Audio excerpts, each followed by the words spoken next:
Good morning, brothers and sisters. We're back with another episode of Indie Author Insights, the show that tells you a little bit about the experiences and the knowledge gained from other published authors in the process while they were going through the publishing journey, while they were on their publishing journey. So we have today the incredible Shana Ghourdine. How you doing, Miss Shana? I'm good. How you doing? I'm doing okay. I'm happy to have you with us today. You're doing some incredible work. Why don't you tell us a little bit about it? Ooh, a woman with many hats. So, I Yes. published 2 of my own and I collabed in 6 other books. And I also am a podcast host, a motivational speaker, a life elevation transformation coach.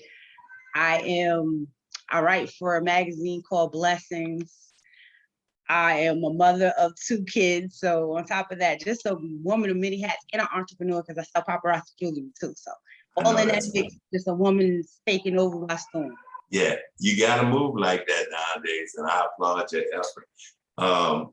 Your first book, The Mask Behind the Mask. Yes, Yeah. That book was everything. That's my baby. That's like where it all started. Yeah. And it's like that book is just it was crazy because me never thought that I would be an author with the book with my name on it. Yeah. Like, it's like, how could you, you did that. Because I cried when I first opened my box of books. Right. Right. Most authors do. Most other authors, I have some that'll call me and they'll have their cameras on. Well, I'm scared to open it. Melanie Johnson, she called me, she like, I'm scared to open it. And when she opened it, she just started crying. I have several authors they call and they're crying when they get their first book. But it said this book motivates you to look inside and know that it's okay to cry. Yes. And this beautiful picture? Yeah. Like, it's everything. Yeah, it is. Like, that's some incredible artwork. Who came up with that cover design? Well, the process was crazy because it took me a while to figure exactly how I wanted the book to look. And I went through this publishing company called Ex Libra. So I worked with them and their team to get my cover a certain way. So, I was like, the mask behind the mask. I'm like, maybe it should be a mask. So I went through some looks and I'm like, that's the mask right there I want, because the way it is, like, you still see a face, but you still see the mask. Right. So it symbolizes the fact that we have a face that we put on, but there's another mask behind that mask that we hide from. Yeah. Indie Author Insights. That's what the show is all about, the cover. So your cover design, you put a lot of detail into, you put a lot of time and thinking into choosing the perfect cover design, right? Yeah, it was necessary because I've learned that people read with their eyes. Yeah. So before they get in your book, you catch them with the graphics. Exactly. Which is misleading, and this is one thing that we tell about in the book Building Blueprint Academy. We talk about the cliche that you can't judge a book by its cover, but I do not know anybody that does not pick a book up because of how the cover looks. And after they look at the front cover, they turn it over and read the blurb on the back cover to do what? Decide if they want to read it. So essentially, the only way to judge a book is by its cover. That's the first way you're going to decide if you want to read it. And you had an awesome cover in this second book this second book, Unveiled Pieces of a Broken Mask. Yeah, look at that cover. That's some detail. That's incredible. Somebody did an incredible design. Tell us a little bit about that book. With that book, it was a spinoff of this first book. And, at the time I told people they had a mask on, behind the other mask. So with this one, it's like, all right, if I'm going to make another series behind it, now it's time for me to help people break the masks that they carry. So why not share pieces of falling off the mask? Because I'm telling you that you need to unveil those pieces of a broken mask. So once again, reading with your eyes. My details was the piece to be falling off, and in each piece is different words, which stands for what's falling off your mask that you're carrying. Genius. I think it's genius. It's so important. I can't emphasize that enough, that you put ample time into deciding on the perfect color, what will represent what you put all your heart into writing on the inside of the book. And you did a phenomenal job choosing your covers. You did an incredible job. So the book publishing process is more than writing. You got the content editing, the developmental editing, you got the copywriting, you got the signing the ISBNs, you got the intellectual property rights. What did you learn most about the publishing process? What did you learn Well, out of it I all? learned a few different things because, especially like you said, with the ESPN number and, copyrights, and it's a whole process because a lot of times you see you like, oh, well, I send the work to my editor and then boom, the book comes. But that's not how it works because you got to go through the process of getting it all detailed together, like the cover, the content, the index, making sure you have an acknowledgement page if you choose to have one. You also got to, you choose the writing, depending on how you want it scripted in the book.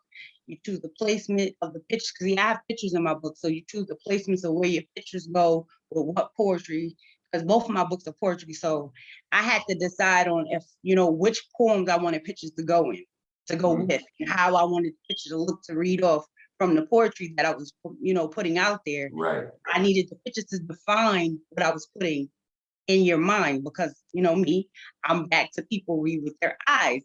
Right. So if I'm giving you an image, I'm giving you an image of what I'm writing about. Yeah, absolutely. You did an incredible job, Sister Shana. We appreciate you so much and appreciate all that you contribute to literature and in the preservation of the culture. Now, whenever you're doing something great, you're going to run into those difficult places and it's going to be hard. Tell us a little bit about the hardest part of that publishing journey for you.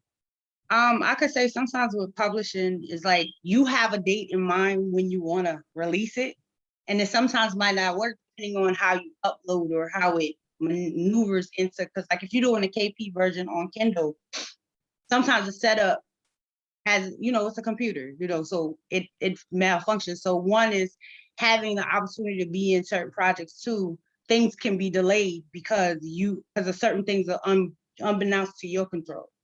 So we can have a date like, okay, it's supposed to come out first, but it's not working and we have to slide the date back.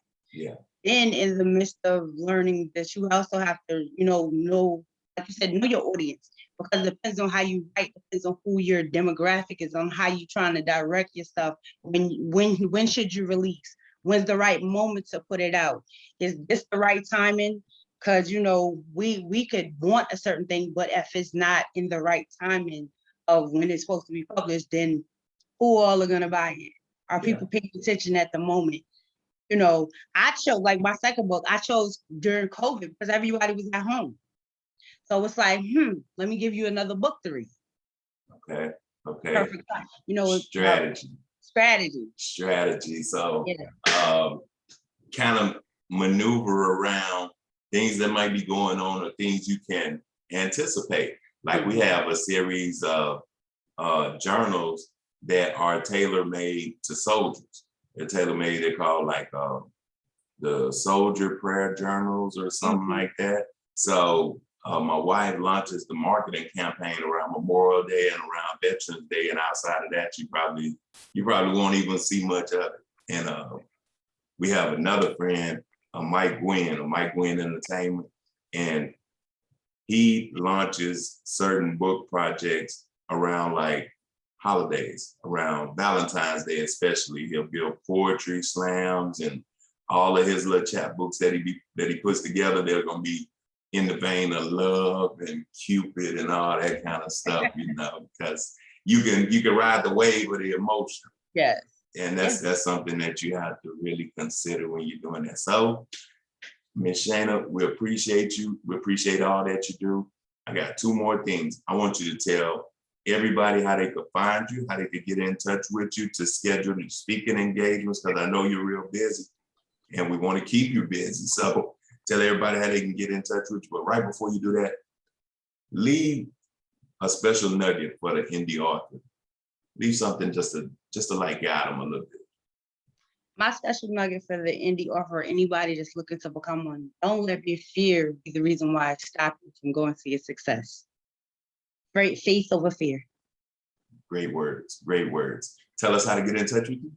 The best way to get in touch with me, you can always find me on www.theladybehindthemask.com to sign up for a speaking engagement, email list, or even a free 15-minute consulting with me, either to just chat about life coaching or to chat about a podcast, because I have several of those too.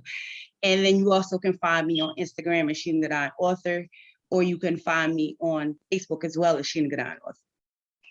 I love it. I love it. Shana, thank you so much for being with us today. We look forward to all the great things that you're doing, and keep us abreast of when things coming out, and we're gonna be right there cheering for you. Yay! Appreciate your help. And love you guys. Thank you for tuning in to Indie Author Insights. We'll see you next time.